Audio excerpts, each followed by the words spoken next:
इतिहास लेख्न सक्छ यस युवा मनाङको टिमले। यदि स्तब्ध पार्न सक्छ भने मचेन्द्रलाई चाहिएको छ त्यो convincing compactness intense. Gautam fourth official, Suman Shrestha match commissioner. मनाङको लागि पनि मेहनत गर्नुपर्ने खेल बनेको थियो। ब्रिलियन्ट गोल्सहरू थियौँ किनकि जुन बेला सनिसले टच गरेका थिए त्यो टच इनसाइड द फ्रेम हामीले मानेका थियौँ, जुन हामीले एङ्गल पाएका छौँ। यो पास र उत्सवको लागि मौका, उत्सवले सट लिएका छन्, सिधै पञ्च गरिदिए, क्याजुअल रन पुगे र यहाँ उत्सवले लिएका थिए सट, सिधै 8 मिनटमै त्यो गोल कन्सिड गर्न पुगेको थियो। केही अपिल त गरेका थिए Vishal KC and company. Fraction side पोजिसनमा रहन पुगेका थिए आइज्याक, फ्र्याङ्क आइज्याक। अब भने उत्सव रहनेछन् अट्याकमा, उत्सवले फिट गरेका छन्, थ्रु बल हेभी रहन पुग्यो, विशाल केसीले कलेक्ट गर्नेछन्। टेम्पो ओपन अप भएको छ, थ्रु बलको गेमहरू मिडवे थ्रुबाट पासेसहरू निस्किरहेको छ।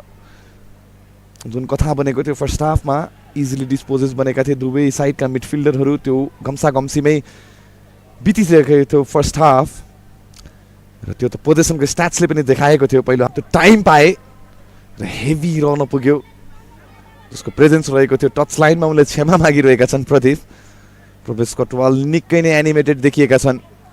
यो राम्रो अट्याकको मुभमेन्ट बनेको थियो टिमको लागि।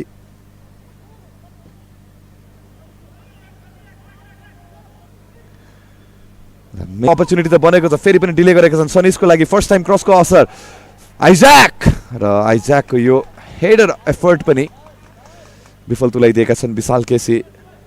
अन्त्यमा निकै नै सफ्ट बन्न पुगेको थियो, वन्डरफुल क्रस रहेको थियो। सनिसको राइट अन टार्गेट रहेको थियो, त्यो क्रसको सँग रहन सक्छ। फ्र्याङ्कको यो फिट गरेका छन्, लकी इनफ सिधै विशालको हातमा, उडोकाको बुटमा लाग्न पुगेको थियो। एकचोटि पुनः एकपटक रिपेयर रहेका छन्, जोनाथनले फिट त गरेका छन्, थ्रु बल रहेको छ तर प्रदीप वेल टाइम बल त डेलिभर गरेका थिए जोनाथन। जरिला हेर्न सक्छौँ 50-50 बलमा चोट लिन पुगेका छन् विशाल केसी, युवा गोलकिपर। सनिसको यो क्रस विशाल केसीको सिधै हातमा।